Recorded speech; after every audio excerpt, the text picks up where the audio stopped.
Gosh, have you ever witnessed a frightful killer whale attack at SeaWorld? What about the fabled attack of Tilikum at SeaLand of the Pacific? While their playfulness during performances are as magical as Disney World, the interactions between trainers of SeaWorld and their orca counterparts have been noted as the worst marine animal attacks. So today, let's take a look through the secret history of different ocean amusement parks and their most notorious killer whale attacks. Number 1, the Kelly Burn incident. If all the SeaWorld encounters that have gone wrong are like the dinosaurs from Jurassic Park, Tilikum is without a doubt the T-Rex. The first of the attacks took place when Tilikum was a young calf at a small Canadian theme park called SeaLand of the Pacific.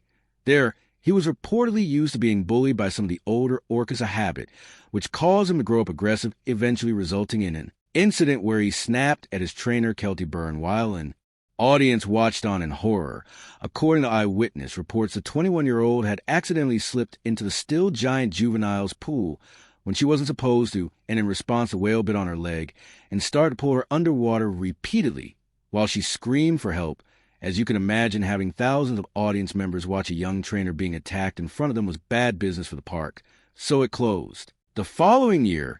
But instead of releasing Tilikum like they normally when they sold him to SeaWorld or Orlando, here the trainers and staff were once again kept uninformed of Tilikum's unusually aggressive nature, causing another loss of life in 1999, when the bull orca had grown to size number 2, the number 2 Daniel Dukes incident. Now, while the first attack took place in broad daylight with hundreds, if not thousands of witnesses, what makes the second attack so scary is that there was reportedly not a single witness of the horrors that took place in Tilikum's pool. You see, on the morning of July 7th, 1999, trainers at SeaWorld Orlando walked in on an unidentified body floating on the surface of Tilikum's pool, and according to some reports, the body was so severely damaged that the onlookers weren't even able to determine if the body was that a man or woman.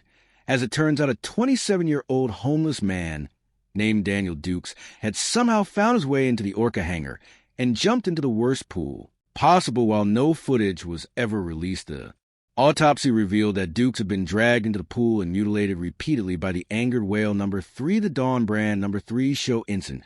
While Tilikum had been involved in 2 brutal attacks, the officials at SeaWorld had been careful to prevent their bull being released or worse, put down.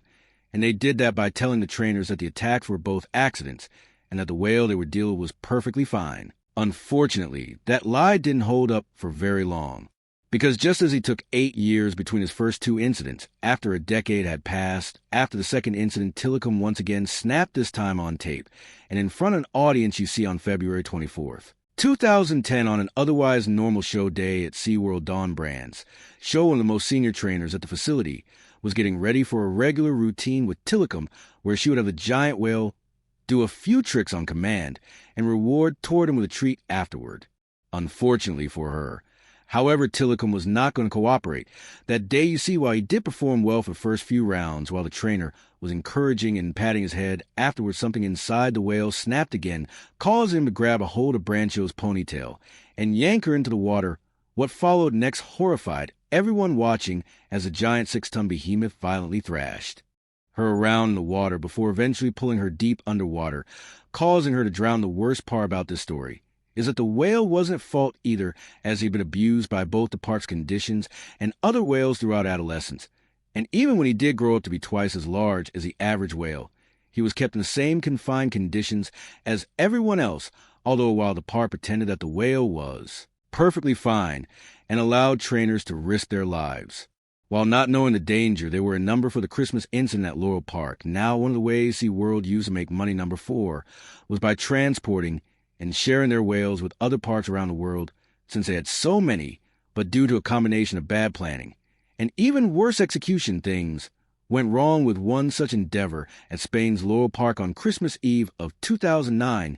You see, over the past year, SeaWorld had been building up to loaning 4 of their orcas to the Spanish park, but they didn't take the time to properly train the performers at the park, and one of those trainers was a man named Alexis Martinez, who was 29 on the fateful day that the infamous incident happened. You see, while trying to train the whale something he had never done due to the whale's lack of trust, the young trainer was soon pulled underwater by one of the mothers named Keto, and while normally that would mean pulling him down and either drowning or eventually letting go, this Time all the whales ganged up until one of them rammed straight into his chest, causing massive damage to his internal organs. According to one report, his chest was reported having been caved in due to the force of the impact, and according to another one, there were even some bite marks on the young trainer's body, suggesting even more damage than previously imagined. Number 5, Ken Peters' near-death experience now, while number 5, the instances we mentioned earlier have definitely been cases of unexpected attacks where the victims weren't able to respond in time. By contrast, if the trainer does get to react and is experienced enough, the situation can sometimes be turned around. That is what happened to Ken Peters in 2006 during a show at the San Diego SeaWorld. According to reports, a whale named Kasaka had shown prior signs of aggression by attempting to bite Peters on 2 separate occasions, one in 1993 and another time in 1999.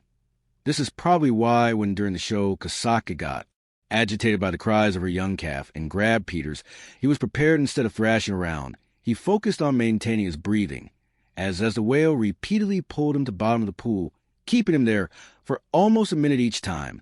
And while he suffered broken foot and bleeding due to his calculated demeanor towards the whale, he was able to calm her down enough to let him go. Number 6, Hugo last. But not least, we have probably the saddest story on our list. The story of Hugo starts out like much of the other whales on the list. He was young when he had been captured and put to work at the Miami Seaquarium. He had also been bullied as a kid and separated from his parents, which had caused him to develop, you guessed it, erratic, violent behavior.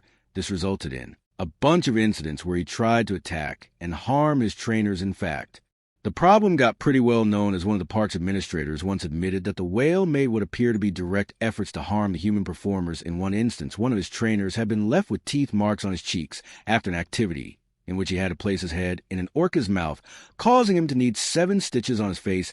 In another instant, trainer Chip Kirk was attacked by the whale, leaving him with a scar on his arm, while others across the creature's life suffered things like unprompted lunges and torn suits. But the most tragic part of the story is that for the most part, the whale's aggression was actually directed toward himself. According to reports, a young male repeatedly used to ram into the container's walls at full speed in an attempt to hurt himself. And finally, one day, his skull gave and causing a brain aneurysm that ended the young bull's life. That was horrifying. Was an outro. Who takes the blame, orcas or trainers? Let us know down below, and don't forget to check out some of the most thrilling animal encounters of the North. But until then, this is the Wild Vault.